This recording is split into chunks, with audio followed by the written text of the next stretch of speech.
Why the hell so many people are trying to tell me to slow down? Seems like motherfuckers should be shutting the hell up and enjoying the show.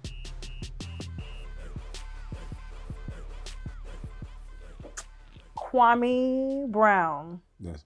I'm so excited that you're here. I really am, especially given all the controversy online. Everybody thinks that I'm here to set you up or something. I'm like, you're like almost 7 feet tall. Look at me. Like, how am I gonna set you up? I know y'all women vicious. No, that's not me. That's if not. You want to be, if you want to. That's not, listen. You lie to me. Yeah. We going toe for toe. That's it. But Truth. I don't be trying to. Okay, no, I'm just saying that I'm men in general. You know, when I'm sleeping with. But I just figured out that me and you were born the same month, same day, same year.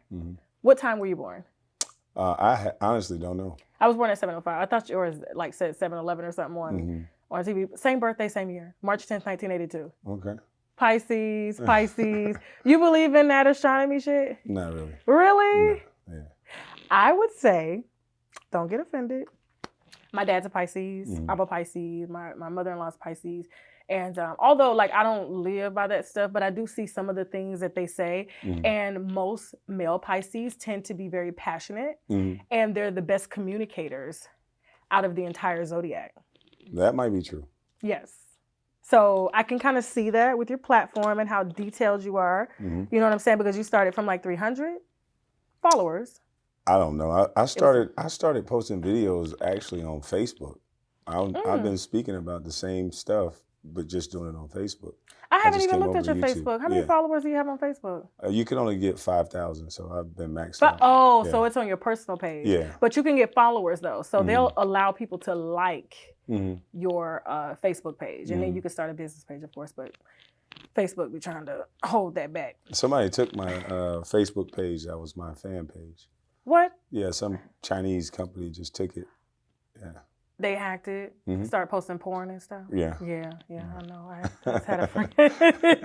So everybody think like, are you into? You like, no. Yeah. So I noticed that because everybody's pretty excited about this interview because I haven't found any interviews online with you, especially recently. You don't do interviews? I do a lot of interviews. It's just when I was younger, you know, the reason why I speak at this Go Along, Get Along gang, and the reason why people that actually know me are so afraid is because they know I know what they do. I know all of their tactics. I think I've been right about everything that I said that they were going to do. And the one thing they do is they control the narrative through the media. So that's why I was able to stay quiet so long. I knew what they were doing to my draft pick and my draft class, which was they were trying to create that one and done rule. So when I initially got drafted, you can hear me or you can see something I put in the paper. I'm just like you guys. I'm no bigger than you. I'm no better than you because I'm a person from the people. I came up through a homeless shelter, free lunch program, all of these things. So I was learning trades, and then I was going to go to the University of Florida and learn engineering. Okay. So I was set to go to the University of Florida by my sophomore year. So the things that I would say in these live interviews, they would never put out. They would just clip everything. And I noticed like even now in today's society, they clip everything. They control the narrative of whatever you say. Yeah, see, and that's probably why my platform is so popular because, you know, it doesn't do anything for us to create a narrative. I love for people, especially our viewers, to see who you are. And so it's easy, and I love that you preach about this. It's easy, like with your Go Along, Get Along gang. And I want you to explain that more just in case I have viewers that haven't watched you or followed anything that you have been doing over this past month has been on fire for you. Congratulations. I feel that you're very passionate, and when they take, you know, clips and things like that, it's easy for somebody like Charlemagne or Stephen A. Or Gilbert Arenas or me or any other Boyce Watkins or any other person to create this vision and personality and character of you when you haven't even got a chance to express yourself. Well, what they do is any black male, they want to keep something over every strong black male, any black male, period. Because they know, like our culture, we drive everything. You women don't understand how powerful you guys are. Like whatever you guys say do, they do it. I say that about men. Yeah. No, No. for real. I say that about black men. Well, no, they keep us. If you notice, if you look at every athlete, basketball, football, even boxing, if you look at all of the great athletes, they have an asterisk by their name for something that they did off of their playing field or their boxing or whatever profession that they did. They have an asterisk by their name for something that they did off the court. And the media keeps driving that home. I talked about Zach Randolph. Stephen A, he got caught with marijuana.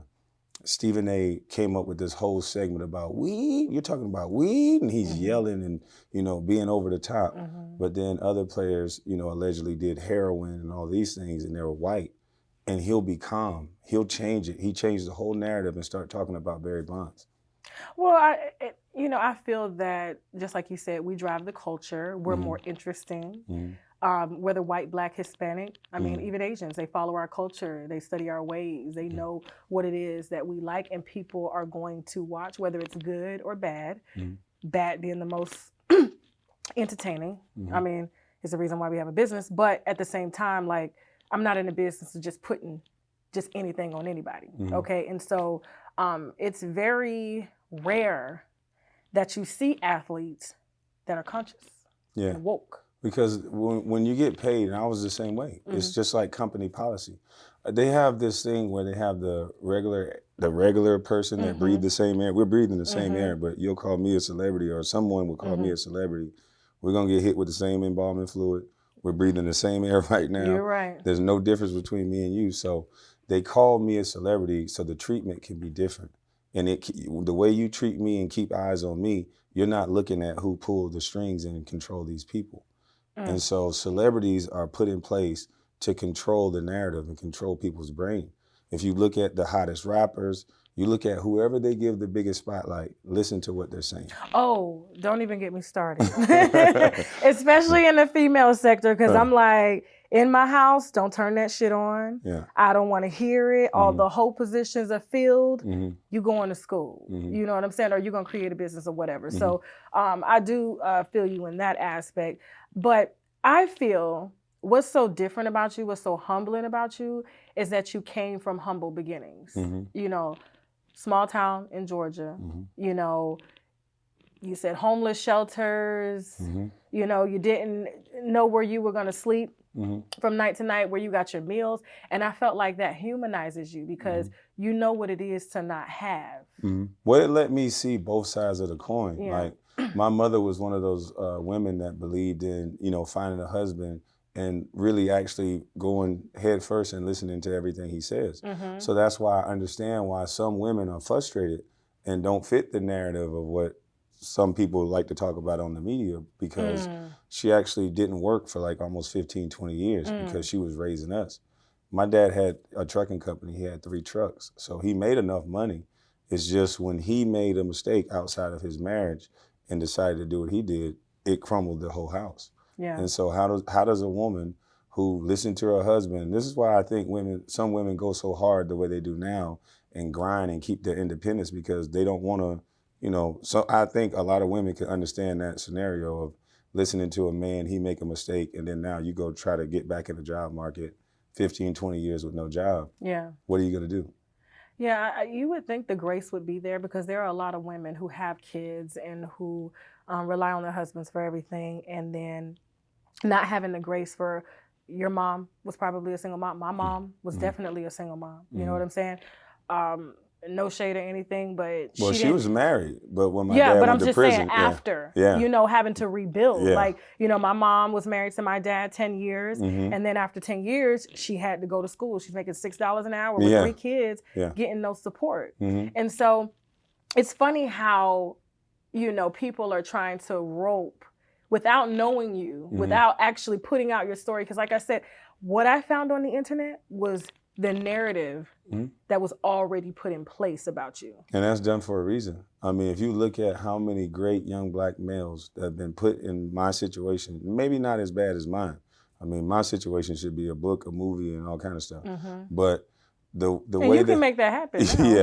But the way they never said one positive thing about a kid who was a black kid who came through a homeless shelter, who did all the things I've done and made history. You know, you got people using this made up word called a bus. Like I literally made history. First ever player out of high school to go #1. But because what Stephen A said, they don't even understand the magnitude of it. Explain the go along, get along gang to my viewers in case, because 95% of our viewers are women. Majority of them are Black women. And then we have the men, they watch because their wives are watching. You know what I'm saying? Explain the go along, get along gang, because I have seen some controversy on that online, and people will continue to take, no matter how much you explain it, they're going to take what they want to take from it and form their own opinion. But just explain it so that people can understand it coming from you. I know you've said this 1,000 times on your channel, but what is the go along, get along gang in your words? I think it's everything that people have been talking about for years. They just call it another name. I call it the go along, get along game, but it's pretty much the same concept. There's people out here that wants to control what people think and how people live their lives.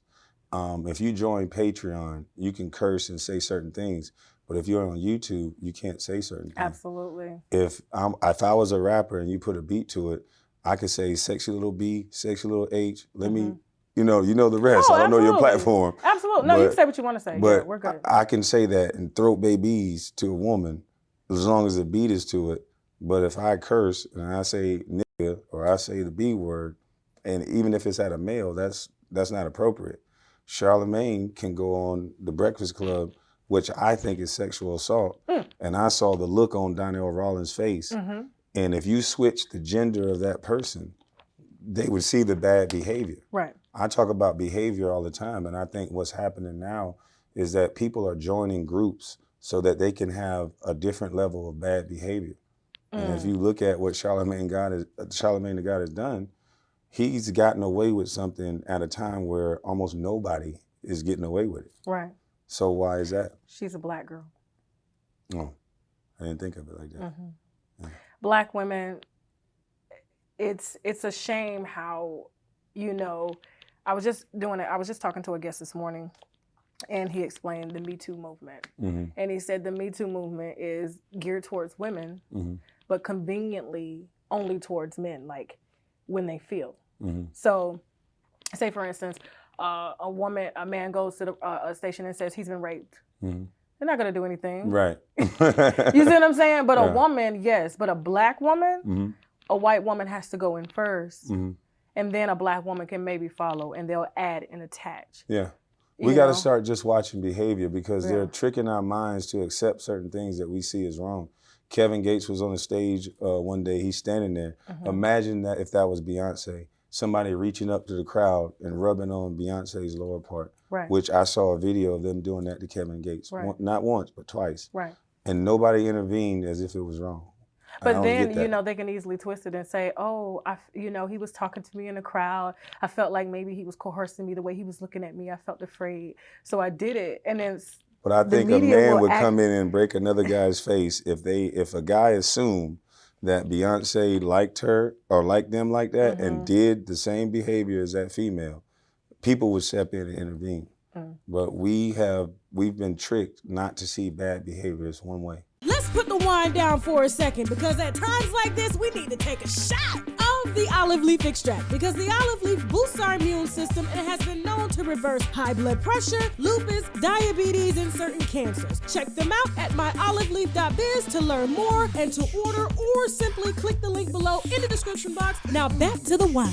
AdamandEve.com. I'm talking toys, bondage, lingerie, and so much more. Plus, they have 24/7 customer service, so you can order at 3 a.m. if you ain't coming, if you get me, okay? And if something isn't working out, you can send it back within 90 days, no hassle. And if that's not enough, you can also take pleasure in knowing that 20% of their profits goes to help fight the spread of HIV around the world. So go on ahead and log on to AdamandEve.com. Use the code TASHA for 50% off one item plus free shipping in the U.S. and Canada. Some exclusions apply now, but hurry up and visit AdamandEve.com so they can make you come. Society doesn't look at behavior. If you follow what I'm saying and just watch the behavior of certain groups, if you join the right group, you can do certain things even in front of children that'll get you 15 years in jail if you're with a different group. Yeah. And so we have to stop following the groups and just follow behavior. What's right, what's appropriate, what's respectful. And that would cut out a lot of this stuff that's going on. But the go along, get along gang, just to summarize it, it's everything that people have been talking about. A lot of people like to call it other names, but they control the narrative. They control what you like. They're the ones who have our prettiest women wanting street guys. They're the ones that's causing all this dysfunction. They're the ones that will donate money, through certain groups instead of going right to the neighborhoods. There's a church in every neighborhood. Coding is some of the best. You can look at the research of what coding does, what trades does. I don't know how we took trades out of school, but in my generation, you couldn't talk to men the way that you're talking to men now, because a man with 3 trades, if you talk to him a certain way, he's useful in a room and he'll take himself somewhere else. Now we have a lot of unskilled males walking around because we told everybody they have to go to college. Trades are just as important as college education. Right. And those guys that learn trades, I have friends, they make 6 figures and they've never gone to college. They drive trucks, they're electricians, they never gone to college. I pay a lot of bills for people who have gone to college and got student loans and no college education here. Some college, but when I figured out how to start my own college, contrary to what Dr. Umar Johnson has said, no shade. Because I'm just like, what's going on? Like, I could have had this up and running 4 years ago. You know what I'm saying? Yeah. But I was just like, this is a business. So you're going to give me what you feel is qualified, but with a hands-on training, unless you're going to be a lawyer or a doctor or an engineer. Other than that, all the other bullshit is just BS. Yeah. It's just something they're selling. Yeah. This is a product that they're selling. And so, like I'm sure, being that you've rose to fame just like that, right? And you've had someone that had to walk through red tape, audition every time, and then they see you get online, red background, no mic, camera looking this way, and you're getting more viewers than them. Well, hopefully they don't look at it from a negative way. They get inspired that whatever you're fearful about, don't be afraid. I feel that you have really taken advantage of a void. And there's another guy that's doing it, but it's not as authentic.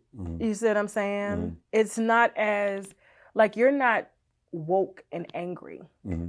You're not woke and belligerent. You're not woke and disrespectful. You're very respectful. And there have been a lot of men who have tried to do what you're doing and they failed because their anger has gotten in the way. Yeah. Their ego. Well, my mom had every right to be angry knowing what my father did, because she didn't tell me that early on. And some of the details I didn't even know I learned from Charlemagne. Yeah. A man that's never met you. Right. Okay. Yeah, so. Well, what did he tell you about your daddy? The gory details of what he did. I'm like. So you had to go back, did you go back and ask your mama, like, is this true? Well, no, my mother passed away in 2009. Oh, I'm sorry, So, so what she told me when I became famous in basketball in high school and I started getting on the AAU circuit, she was like, look, your father is in jail for murder. Like, I'm not going to tell you what he did. He just made a bad choice. And that's how she left it. And the only reason why she told me that is because, people, start talking when they know everything about you when you play basketball, trust me. And so that's why it's so important for these young guys and for families to know that they use everything about your family history against these black athletes. They want them to negotiate from a lesser position. Even if you have a great athlete, they watch your family very closely. Even if the athlete didn't do anything, you're still connected to that person. So. Do you mentor? I do, little kids in my neighborhood, but a lot of times I'm at odds with the moms. They, What you mean?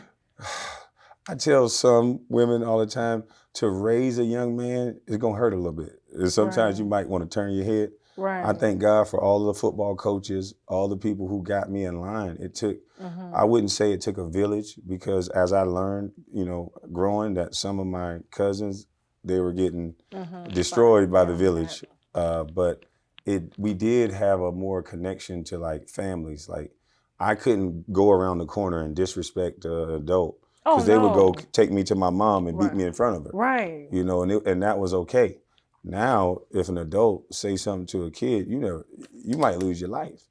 And so it's a whole different thing now. You are so right about that. Mm-hmm. But I'm glad to hear that you are trying to mentor because, I mean, growing up, young boys were just starving for male figures. I was talking to a gentleman today and he was just like, I just wanted a dad, a male figure, and maybe I wouldn't have made the decisions that I made. So to hear you actually trying to put that in children and raise them when mothers are trying to be fathers and they've lost their hope in Black men because either they're incarcerated, they've got several baby mamas, they lying and shit like that. You know what I'm saying? It's really inspiring to hear that you're not just on the internet talking. Well, I have a building that I'm turning into a youth center. What? And then I'm gonna put apartment buildings on top of it. I kind of got the game from this guy. He told me how to make it sustainable where it's making income. And that way, that's how you can go to your local state, and that's how you get them to give you money and give you funding. That's amazing. Yeah. It was a liquor store, so I'm gonna change it into something. Oh, well, that's even better. You ain't selling liquor out of here. You selling hope. No, inspiration. That's somebody else selling hope. No. Inspiration, motivation, not hope. We'll leave that to Creflo. No, you're right about that. Yeah. No, but like, I feel that because you're so authentic in the space, that there's no way for you to go but up. Yeah. Because a lot of people are out here doing this. They got Cash Apps up. They got this up. Not that you don't want the money, because of course the money you can use to build, but it's more like gaslighting per se. And I don't get that from you. You know? Well, in the weeks to come, I'll be able to show what I do with some of the donations that I get. Me being a child in that situation, some of the things that I've said on the internet, if they look past the jokes or just listen to the comic relief and then listen to some of the things I say, me being in that homeless shelter, me eating in the free lunch program, I understand that there's 12-year-olds with 16 size shoes. I know that you can't walk in any store and go buy that. So just, all the cities that I've gone to and got my hair cut, all of the barbers, it was like their job to they'll cut my hair. First thing they would say, yo, drop me off 2 pair of shoes after the game. And I understood immediately why they would say that. And I would always give them shoes because I was a child in that situation. So people always think they got to go donate to something. They got to go give money because it makes them feel good that they gave money. But what you could really do is go to the cafeteria lady. They have a list of the kids who are on free lunch, reduced, or in all these things. Those are the parents that you can go help. And I got a guy who's trying to put a card together to where we can upload those names on a card. And then you can donate online directly to this kid. And a more specific thing that we're trying to do with this card is that you can donate your time. And most of these kids, they don't have an outlet outside of, an iPad, because some kids are in a single parent home. So the thing that's raising them is their iPad or their bigger sister. And so the main thing that you can do is that if you want to help, go show a kid you care by donating your time. Go make sure they get a good meal. And everybody is capable of doing that. But somebody tricked most people into thinking they got to go get a celebrity to do it, or they got to go get a congressman to do it, when you can go to your local, whatever, food bank, church. Right. There's kids everywhere. Yeah. Speaking of kids, let's talk about, and I know you've shared this a lot of times on your channel, but I feel personally that the constant reminder of your career. And you've been out of the NBA for how many years? I got out in 2013. Yeah. Right. So we're in 2021. Yeah, do the math. Yeah, 2021. Yeah. And all I hear is, number one, Michael Jordan, and they're not considering that you were a child. Even though you were pretty tall, you were amazing at what you did. And let me tell you, most people have been through what you've gone through and raised in a small town. They have an outlet to put their passion in. But I feel like there's not enough grace given to you. And I feel that because Michael Jordan was somehow attached and all of these expectations were on you, which I think that is the craziest thing, to put expectations on someone. That's how people are food every time. That's how they're, all of a sudden, like, they're depressed because people put these expectations on a person.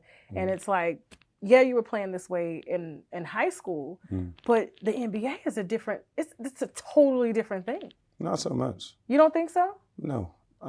Trajan Langland went to Duke. He was one of the guys that everybody thought was going to be all world. Nobody mentioned this guy anymore. He did 4 years at Duke. He did everything all the experts tell you will make you a good NBA player. It has nothing to do with it. Basketball doesn't change. It just gets faster and the people get stronger. People just don't want to believe that there's analytics that'll prove everything that I'm saying. There was a lot of firsts in my draft. That was the first time we had summer league. My year that a high school player was number one out of high school. First year we had summer league. I'm the first number one draft pick that played the amount of minutes that I played. I'm the first number one draft pick that played with his boss. It's just a simple thing. I got caught up in between a trade that didn't happen. If anybody know anything about Michael Jordan, he wanted to win. Yeah. They don't believe, his regime, his era didn't believe in playing young players. So he didn't draft me to keep me in Washington. He drafted me to trade me to the Chicago Bulls for Elton Brand, which makes good business sense when you think about it. Elton Brand that year was averaging 20 and 10 easy. You put him with Michael Jordan, maybe he makes a run for the playoffs, which I don't think happens because I saw his knee every day. But that's the only difference. Like, my career could have went a whole different way if that trade went through. But that's not what I'm here talking about. Nobody's talking about the coding. Nobody's talking about the trade schools. And nobody's talking about the one and done rule. Once that trade didn't happen, if you listen to the commentating of the games, even when I had 20 and 10 and 6 blocks, they would go back to talking about me being the number one draft pick bust. Boston Celtics, 2010, 6, I'm a bust. 10, 15 years into the league, I'm playing, well, not 10, 15. It was maybe my 10th year. I'm with the Charlotte Bobcats. The first part of the season, I hurt my ankle because I was wearing Tyson Chandler's shoes, and Tyson Chandler had turf toe. And that's how much the trainers know and care about you. They left my shoes in another city. So I had to use Tyson Chandler's size 16s, but they like grooved his big toe out. So of course I rolled my ankle that I had. So your feet are just sliding around. Yeah, so I rolled my ankle. I had reconstructed right before I got there. So my ankle blows up. I'm on a 1-year deal, can't sit out. So I end up playing through it, healing up. Saganajop got hurt, and dang it, another player got hurt. So I end up in the starting lineup. First day of practice, the coach came in. He was like, oh, Paul Silas was the new coach. He like, oh, fuck, Kwame Brown. He was like, come over here. So they only go off of, and that's what's interesting about the NBA, and this is why I know it's personal. They don't come and talk to you. They just call other teams and call other people you've been around, and they go off of what they say. What? That's how it goes. Whatever they say about you, it's your stick. And so that's been my stick the entire time. So I'm in Charlotte, I get healthy. They only played me the first quarter and the third quarter. I averaged a double-double in 2 quarters. I didn't play the fourth quarter until they almost had to. Steven Jackson went down, Tyrese Thomas went down. We go into Miami, we only had 8 players. I had 23, 13, and I think like 4 or 5 blocks. But if you look at how I kept getting contracts, they go off 36 minutes per game. Because if they're going to pay you, they're going to go off of that number. If you look at my minutes played, my 36 minutes, they key that number in, and you look at the stats, that's how guys get contracts. But because the way they spoke about me in the media, the same year DeAndre Jordan got I think he got $60, $70 million. He averaged 8 and 8 for the Clippers. Even though he was flying through the air dunking to get it, it's still 8 and 8. I averaged the same thing, got a 1-year deal. He got a 5-6 year deal because the way Stephen A spoke about me. How can you get the boosters excited that you just spent $60, $70 million on a bus? Wow. So would it be fair to say that you were just a casualty of war? I was casualty of A. Poland and MJ's fight. Wow. MJ is not a guy you want to not give what he wants. And he wasn't used to that. Everybody in DC know about it. You know, that's why people kind of turn their other head. And when I spoke out, I get a lot of love from DC. They be like, man, I knew something was going on. I didn't like the way they was doing you. I think MJ's last day there, he burned up the MCI Center and flew out of there with his Aston Martin. And see, he got a real good public relations team because none of that stuff is ever leaked until really now. He don't have a real good public relations team. You don't think so? No. These people are puppets. I told you, there's the go along, get along game. You don't want to. Stephen A. is a guy who came out of nowhere. He was a loser.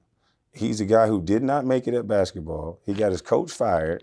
So he doesn't have a life that he just came and he was a star type of guy. He was getting picked on. So yeah, you're right. when you get around MJ, you don't want to say anything negative because he has so much power. He'll just say, I'll never do an interview with you again. And so it's a lot of people that knew a lot of stuff. They're just not going to say anything. And that lady, Sally Jenkins, she wrote an article about me so detailed and elegant as if she knew me. She said my nutrition was bad. She said this. She said if somebody really do the research on what they did to me, it's the craziest thing ever. And see, it's kind of hard to pull anything because, like I was telling you, there's only like certain bits and clips. So the information that we only have pretty much your side now because now you have a platform. Go off of what they did show you. Every reporter who spoke to me made me look the exact same way. Yeah. And it was based on clips. How does a woman who never met me, a reporter, can know my nutrition? Clear up your nutrition. What was your nutrition like?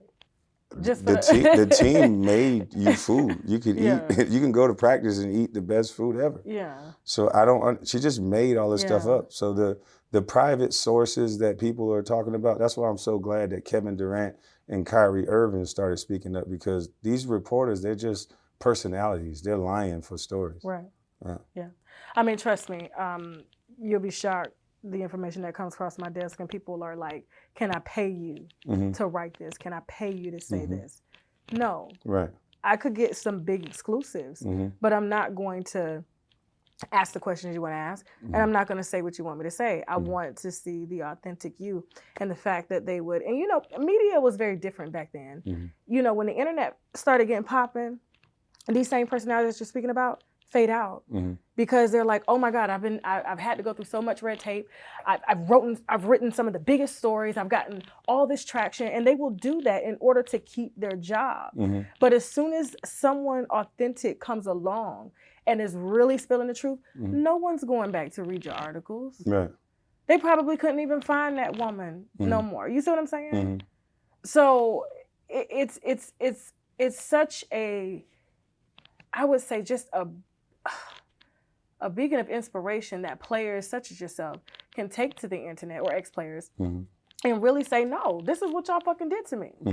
I was straight out of high school. But I want people to see it on a bigger scale because it's not only done to me. It's been doing. Mahmoud was on my show. He's a Muslim brother that all he did was pray, but because someone else didn't like him praying, you know, he scored 60-something points against MJ. Oh, he wow. doesn't fit the narrative of a bust. So why wasn't he allowed to play the game that he loved just because he prayed? Wow. Then you got Craig Hodges. Craig Hodges wore a dashiki to the White House, and he's a Muslim. So somebody didn't like that. He had just won an NBA championship. He had to go shoot in the NBA. He wasn't on any team. He won the three-point contest in a black T-shirt. So the go along, get along gang is not just about some basketball player being hurt about what they did to him. This is anybody who wants to be an individual that doesn't fit their narrative. They dox them. They ruin their whole life. They take something away from these guys. These guys that's out with their fists in the air, that's getting flown to cities and getting walked through a police station, and they look good in the pictures. They're not getting any pressure. They're getting paid to do that. Oh wow. Yeah. Because you just think about it. Anybody they don't like, look at Cat Williams. The things he started to say, he was arrested before he got to L.A. Yeah. He didn't lie. Yeah. So the go along, get along gang been doing things right in front of us. We just bought the bait. We believe when they tell us our brothers are crazy. We believe when they say such and such did this. We believe it. What about, I haven't heard you speak on him, and you probably have, Deshaun Watson. Deshaun Watson, they run his name in the news every day, but they didn't do that to Ben Roethlisberger. True. He gets to be a whole man again. We don't even know, and no offense, he's not convicted yet, is he? No. Oh, no. But It's just all that. every Matter day of they're fact, talking he about hasn't it. even been charged. It's all civil suits. Yeah. So the media, once they keep it in front of you like that, it's in the contract year, right? Yeah. Okay. They do it to all black athletes. Which is true. Yeah. Actors, rappers. I mean, anybody that I see that's on the rise. I mean, Michael Jackson, that's an entirely different conversation. But if they did it to Mike, I mean, someone who changed the world with his music, imagine what they would do to a basketball player coming out of a small town in Georgia. Now, I would say that you are definitely covered in what you quote, your mama's cooking, that you didn't, no one has had the audacity to try to rope you into any scandals or anything like that, because all it takes is one. And it's sad nowadays that, you know, a girl can just, or anybody could just come out and say, this is what happened, and people believe it at like face value. And then if you get on the internet, all of a sudden, because I remember like Stephen A. tried to make it, talking about, why are you taking this so personal? Like Charlemagne didn't make this personal. And it's like, are you fucking kidding me? Charlemagne brought the boy daddy into it, compared him to his daddy, said leave him alone, he's liable to snap any day. His brother is in trouble too, so don't comment on his game because he could possibly kill you. So if they will, I'm surprised he still has a job. If they sway a narrative like that in front of you guys, where you can go back and watch the clips and see what I said and what other people said, and they're doing it right in front of you, what else are they doing that to? Oh, of course. I mean, I can't remember his name, but I was speaking to an ex-NBA player today, and he was like, do you know what Kwame did? And I was like, what do you mean what he did? And he was like, well, he just started going in on Stephen A. and Charlemagne. I was like, did you hear what they said about him? And he was like, well, they said something. And I'm like, when have you ever seen this man on the internet just going off? When have you ever seen a sports analyst go to high schools and tell high school and college kids how bad an NBA player plays basketball? Not in year 1, in year 10 as well. Who's done that? Stephen A. Smith got sent around on a world tour to high schools and colleges to say how bad of a basketball player I was. What the fuck was he doing that for? I've been asking, what was you doing at them colleges, boy? I've been asking. What the fuck is he doing that for? It was like he was a stand-up comedian or something. He's going there telling high school players I couldn't catch the ball. He did a series of plays that he said I did. And he's telling this to high school and college kids, but I don't understand why. How does that help them in any way? He's not running through plays, like trying to teach people how to, like, you're not a coach. You're a correspondent. You're a fucking puppet. You have to go over everything that you say before you get on air and get it approved. He was just trying to justify what they did. Just think about it. On cue, Matt Barnes, Becky with the good hair, taps CB4, Steven Jackson, and he wakes up almost. And on cue, it was a one player in that trade. There was Aaron McKee was in that trade. We're talking about facts. Okay. Aaron McKee, Javaris Crittenton, Kwame Brown, Mark Gasol for Paul Gasol. All of us was in that trade. But they said it's not personal. Matt Barnes is giggling and saying and just diminishing me in a way that I haven't even played basketball. Same way his women be diminishing him online? Oh yeah. But I'm trying to figure out, why do you have to go that far for a guy who, you haven't even seen me at a basketball game. You haven't seen me anywhere. Why do you go that far? I'm telling you, you're pretty low key. So that's what's shocking, is like, they've literally been talking shit all these years. Yeah, you've probably been on Facebook, you may speak up, but you've never gone as hard as you're going now. Now you're just slaying these motherfuckers. Like, oh, I'm talking about you. Like, you know, these niggas getting tried in the club and trying to act like they big and all that. But in real life, like, they wouldn't say that to your face. No. And that's what be so disheartening. It's like people like Matt and Jack, they give all of us a bad rep because all of us don't act like that. I don't feel like I'm a celebrity. There's people that can still touch me. I'm tangible. So why am I going to act above somebody? Yeah. I don't hang with 5, 6, 20 people. You see my brother outside. Yeah. So I speak in a way where I'm going to stand on what I'm saying, and I'm going to speak to you in a way where you can respect me and I can respect you. And I think that's the best way to be. Well, I don't feel like you've allowed the fame, the money, because you've made a shitload of money now, Mm-hmm. go to your head. Like I said, I'm going to get hit with that same embalming fluid. So what is money? Yeah. It's not going to mean anything when that happens. Yeah. And I think that's why I asked a question on my YouTube. I said, what do they do with all the child prodigies? When you see these kids on TV and they're speaking so upbeat and they're so smart, why are they not teaching the kids? Where do they go after they're so smart? What do they put them in a lab and show them how to build a bomb or something? Yeah, I mean, you'll be surprised. A lot of them do get recruited by the military, NASA. Mm-hmm. Yeah. They had an 11-year-old kid that just hacked a Swiss bank account. 11 years old. They arrested him. He sent his dad like $80 million or $85 million. To me, he needs a classroom, not a jail cell. Right. Yeah. He didn't know any better. His brain is not developed. I think Charleston White, a lot of people have talked about the development of the brain and when it's actually developed. He don't know right from wrong, but he knew how to do that. So I think he's more valuable when he can teach other kids with adult supervision how to do certain things. And he could teach them, just like our pipeline just got hacked. Yeah. We had no gas. Mm-hmm. Imagine if he was able to gain back control of it, and they didn't have to pay the hackers $5 million. Yeah.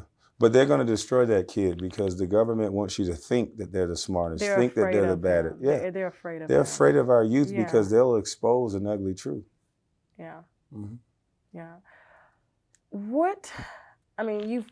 You're almost to 400,000. Congratulations. Thank you. Like I said, you've entered a space that was void. Mm-hmm. Men, and it's the reason why another YouTuber is very popular, is because men feel like they have woke voices, voices that are not confrontational, voices that are not angry, but just the truth. You're laid back, you smoking your hookah, Yeah. you know, you know what I'm saying?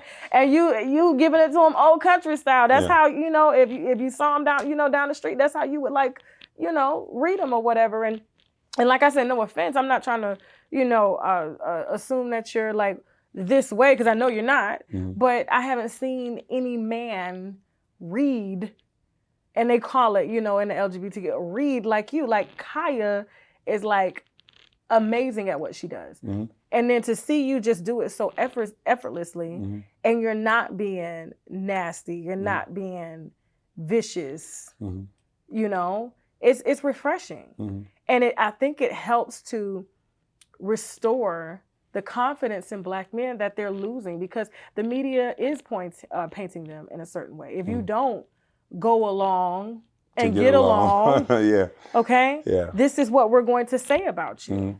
Men are trying now, what I see with a lot of men is that they're championing other men because they're afraid to say what I'm saying.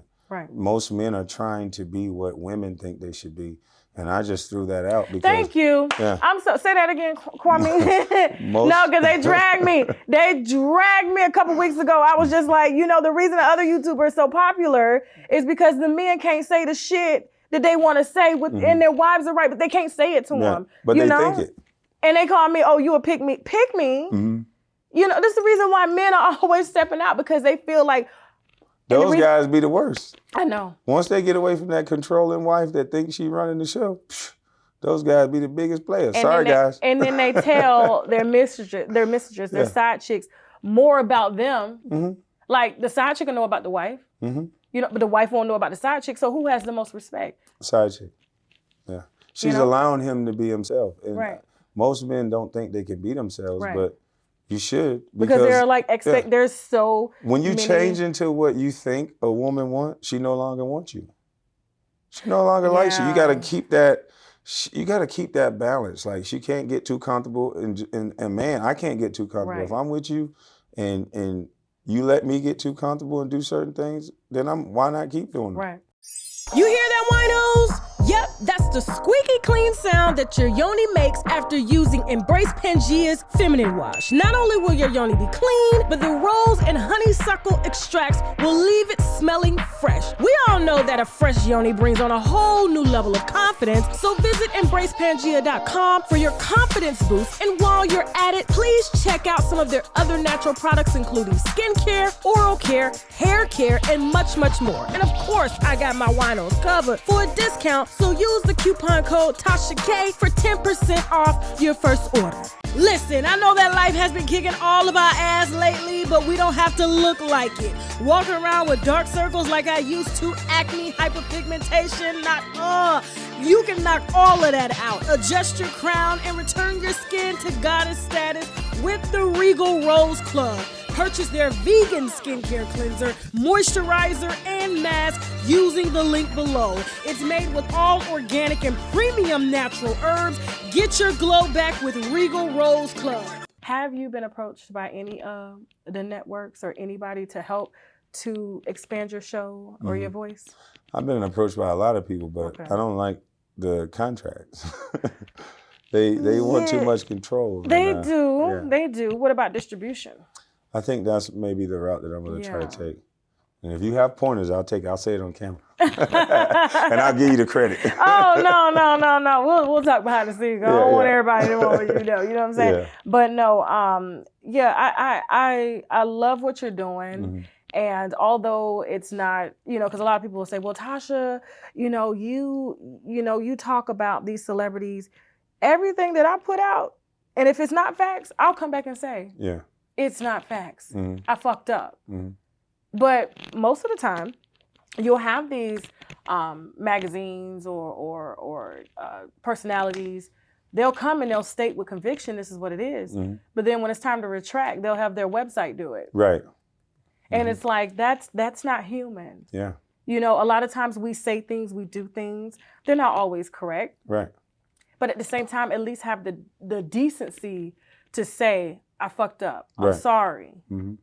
And I know you didn't take Charlamagne's apology. Mm-hmm. You didn't accept it. Mm-hmm. I think I saw, did you title your video Apology Not Accepted or some shit? Right. Yeah, I saw that shit. But that was the network making him do that. Right. And the reason, and another reason why he did it, I understood what he was doing. Charlamagne, he's very condescending. All of them are. All the people in the Go Along, Get Along gang, they think that they're supposed to speak or think for most people. Mm-hmm. They don't think, you got to be careful of the people that always want to make decisions for you. You have your own brain, your own mind, and there's a lot of people that think they're supposed to make decisions for all of society. And I think one YouTuber kind of admitted that. He said he only wants 10% of all people. And I'm like, wait a minute. When you look at the numbers, black males are reading at a 4th grade reading level. He talks all this stuff about black women. A lot of those black women that he's speaking for are single mothers, and they're under the poverty line as well. And he's made a few of them single mothers. Right, and then he says, no, this is the doctor, the good doctor. He said he only wanted 10% of all people because a lot of people are stupid. we can say his name because he came for me, and I decided to pass it up because I was just so... He got upset that I exposed Derek Jackson, right? Mm-hmm. And I was excited about it. Because, I mean... People actually believe that stuff he was saying? Yes, they was believing that shit. I was like, are you fucking serious? I knew it was going to be a matter of time. This man had made a video, because some girls had came to me some years ago, and he made a video when I said I had the girls, and then the girls backed away. He's like, oh yeah, she's a narcissist, she's this. I mean, he just started reading textbook shit. I was like, oh, okay. I let him have it, it's fine. But when a few of the girls had the courage to come up and say, you know what, I'm done. His wife is on camera. Have you seen her? She's got a sword in a white dress. Someone she's fighting demons. And I was just like, then this was the man y'all was, okay. Now he's a black man, but all black men ain't good. And I knew exactly what he was doing. He was pandering for pussy. Yeah. And that's why they don't let men speak, I think. A lot of the stuff that's been, like, when have you seen a man like me in the last 10 or 15 years on a syndicated radio or a news station. That's why I said the other guy is getting so popular. Because it's needed. There's never been a voice from a man for men. Yeah. It's always a man for women. Yeah. And then guess what happens? They end up fucking them. They end up getting exposed. They take them off the air. Yeah. Well, I just would say women they have to get a little bit thicker skin. Right. I think women are being used. They're tapping into women's ego. And so a lot of situations they're appointing women or the LGBT community to destroy it. Yeah. And even though it's a good thing, they'll make people get emotional about it. That's the go along, get along game. And they'll have our own people. If you notice in America, white folks can't talk about us the way that we talk about each other. We can get on radio, we can say all type of stuff about everybody, but they can't say that about us. So they put people in place in the media, black men, black women, to go at white men, to go at white women, to go at black males, and it's to create chaos. Your friend, and I'm being sarcastic, Dr. Boyce Watkins, I'm like, you're a doctor. You're supposed to be educated. Because I exposed a pandering for pussy who happens to be black man, he gets on his platform, black screen, and says, I can see the hurt in her eyes. Like, why would she laugh at his pain? I wasn't laughing at his pain. I was laughing that we finally got the truth. Because he was still trying to lie. Fake news, fake news. So he said, I can tell she's had a hard life and she's still going through a lot. What the fuck am I going through? They always put the narrative out on the person who's telling the truth. What am I going through? Are you upset that I know you see, oh, this is a black man and this could be me, but it's not you. We have fucked up people in every race. Right. You see what I'm saying? And so it's not like we didn't give him the opportunity to be truthful, but he still kept getting up, lying, and then you're taking advantage of vulnerable women, the very women that are trusting you, the very women that are writing you. You're bringing these women into your bed, but Dr. Boyce Watkins wants to say that I'm hurt, I'm traumatized. I'm good, I got a family. You know what I'm saying? I got money in my pocket. I got some damn good therapy. I don't think he's qualified to say that. Exactly. Yeah. And I was like, I could have ate his whole entire fucking character up. But I said, am I going to do that? No. Why? I don't know him. He's never known me. It would have been different had he would have just given me a call to ask me, you know, Tasha, why'd you do that? I could have gave him the real. And if he would have came out with his opinion, that's fine. A lot of the people that I talk about, I talk to him on the phone. I'm like, well, you know. He could have called me too. He claimed that he was trying to help me, but I'm like, okay, this is an educated man. No, he's not. Well, he said he was a doctor. He markets himself as a doctor, but when I start pulling them damn records, I can do that real easy. But I was just like, what am I going to gain? Nothing. But he claims to be educated, so he says one thing. He says, I only did that just so we can help him, and we don't want him to get his page taken down. Then he admits that Charlemagne is his friend, the hip-hop news station is his friend, and he invited them to his wedding, and all of these people are talking about me. He does the same thing we do. You see what I'm saying? It's like we're all in the cotton field picking cotton. Nigga get in the house, you may not be picking cotton, but you're still a slave. Right. You see what I'm saying? Same shit. So when you go and you start diagnosing me, saying I looked in her eyes and I could feel her spirit and say this. And I see what he's saying about you. And I was just like, it's when them side chicks come out about his ass, because I know he's always parading his wife around on the other channel or whoever she is. Uh-oh. We're going to learn about the doctor. We're going to do some healing. With the way he proposed, I don't think he got no side chicks. You'll be surprised. A lot of people do. They're pushing the wives. If he got side chicks, I'm going to be shocked. Listen, it may not be side chicks. Uh-oh. It may not be side chicks. Because I was shocked to even figure out that he was married. Or I was just like, oh, that's you? Yeah. I never knew. Well, I mean, the reason why people say stuff about Doc, and it's interesting that he went at me, I'm just like, you can tell that he even admitted it. He said, I never liked guys like me. He's always been second fiddle to a jock. I mean, I guarantee you the wife that he has now, no offense to his wife, she passed him up for a guy like me. So he's always overexerted himself as this smart guy. So, I mean, when you've been bullied I can tell he's been bullied. Yeah, of course. So the things that he's saying about other people is probably stuff that he's gone through. Yeah, which is like, I did my therapy. Me too. You know what I'm saying? Like, twice. Right. I'm still in therapy. What are you talking about? My job is stressful. I got kids and shit and several businesses. But no, but I'm glad that you are putting your foot down. You are not allowing them to paint you in a way, because even though I do what I do, I am not opposed to anybody calling me, coming to sit on my platform, addressing me head on. No disrespect there. You know what I'm saying? Because there's no better truth than your own truth. I can have all this information about you, but... Tell that to Stephen A. They talked about me for 20 years and never invited me on. Why do you think that is? Because they know better. Right. They're afraid. And they got bosses they got to please. And they can't be getting embarrassed on their own shows. Because where I'm from, you can't talk about what you can't do. I mean, that just doesn't make sense. I can't do the things you do, and you're going to allow me to talk bad about you and I can't do it? Right. Doesn't make sense. Not at all. Yeah. Well, listen, this is just the first of many conversations, because I'm going to be following your progress. I am rooting for you. I know a lot of people expected our interview to be messy, but I'm like, when have my interviews ever been messy? They tried to scare me. Don't go over there, please. She's trying to trap you. I'm like, with what? Like, you've been honest. And I love having very intimate and human conversations with people. What is their point of view? I did want to ask you this before we go, just so you can clear it up. And for anybody that's out there saying I'm trying to trap you, I gave you the question ahead of time.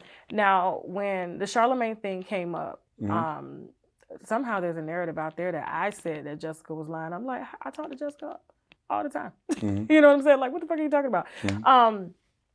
That they felt like you didn't really care about what had happened to Jessica. It was like you weaponized her pain to get back at Charlemagne. Now, I've said, and I just recently did a show, matter of fact, it was on Charlemagne's network, and I said, it's funny how all of a sudden the Jessica Reed situation came up, and he completely did a 180 in his personality. He went from being aggressive, shock jock, you know what I'm saying, to now he's politically correct. He's reading, even though he's always read from a script, but he used to shoot from the hip. And if there was a woman sitting beside him, oh, I want to smell your chair. Oh, that perfume. That's sexual harassment. He smelled J-Lo's chair. Yeah, that's sexual harassment. When you're doing all that, a woman is there to give her story, and you're lusting her up, but he doesn't do that anymore because of the Jessica Reed situation. Now, I don't personally believe that you weaponized her pain. I think you wanted to make a point, and it just happened to involve what he did to really show, him painting you out to be like your dad, but this is what is on record and what you could be. You see what I'm saying? What do you have to say about that? I think the people who say that, they just like the Breakfast Club, because if they follow the timeline, I allege that there's a go along, get along game. I didn't say anything about him. He brought me up. So when he brought me up, that night, when I saw it, the next morning, people told me, I thought that the whole Jessica Reed situation was just like they wrote it. From what I understood and what was put out is that he was exonerated through DNA. No. So I didn't think that wasn't true. Right. So I didn't think that you can have a guy actually on air doing what he did. So people started hitting me up like, he said this about you, this and that. He did this to Jessica Reed and this and that. So they informed me of what actually happened. And then I started watching videos that was on other dudes' pages that I found out was Choke No Jokes content or something. Oh, fuck him. Yeah, I didn't find that out till later. And then people was like, oh, he's talking bad about you. And I'm like, dang, I just didn't know. Yeah. You know what I mean? I'm new to YouTube and all that good stuff. So what I would say to those people is that he talked about me. Once I found out the information, I asked the same question you guys should be asking. How does a guy who pled to a lesser charge, who said one thing in one interview and then said a whole nother thing in the other interview, admitted to dropping Spanish fly and sleeping with his own wife while she was asleep. How is this guy? Had to bring his wife on air to clarify. How is he on the radio? So instead of people coming at me saying I weaponized something, at least what I did is she put her Cash App up, her donation page up, and she's collecting money so now she can try to at least, go after him in another way. I've been applying pressure through my YouTube to get him taken off air so at least she don't have to hear his voice every day. Yeah. So what did I gain out of it? I argued with a guy who talked about my family, who had his own skeletons, who I brought her mother on. I've done everything I'm supposed to do when somebody like that has done the situation that he's done. So why can't we as a people stop focusing on me and get this dude off the Breakfast Club? Yeah. And it's, you have that sector of YouTube that loves to keep the beef going. And so I see now that you're rising above that and you're really talking about some important issues and they want to go back down here. Yeah. And I noticed because now I see a lot of your videos, it's like not that of course you were defending yourself at first, but now it's like people are really coming at you hard. And I think it's because of your numbers. It doesn't have anything to do with what you're saying and because you can say it at 50,000. As long as they have more than you, they don't give a fuck. But as soon as you start, we got a problem. Well, I'm going to continue focusing hard on this media that disrespect black players, that I know that they dox all of these guys and make their whole life. Like Allen Iverson was cool with Stephen A. Smith. They made a whole situation about practice that was not true. This man is a legend. He's a great player. He had kids running up to him talking about practice? You want this guy to be known for that? A little guy who came into the NBA and played as hard as he played every game? He was amazing. And they do this to every player. Cam Newton, the way that kid disrespected him, that would have never happened when I grew up, when I was growing up. Those coaches, he would have been on 4 or 5 of those men would have had him on the ground. Right. They would have turned those cameras off and said, he need this. And that's how society it was better back then. For the viewers that are new and watching you and listening to you and they are loving you right now, where can they find you? I'm on Kwame Brown's Bus Life. My Instagram is Kwanlo, KWAN_LOW. Okay. All right. And stay out of his DM, ladies, okay?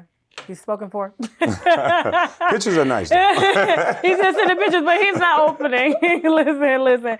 Thank you so much. And like I said, this is going to be many conversations. I'm going to be following your progress and stuff like that. And it's really refreshing to kind of see, a black man who has, accomplished what you've accomplished, just be so passionate and stand in his truth. Well, other YouTubers said I didn't accomplish anything. I only been famous for 3 weeks. But yeah, you got people still bringing up 2013, 2009.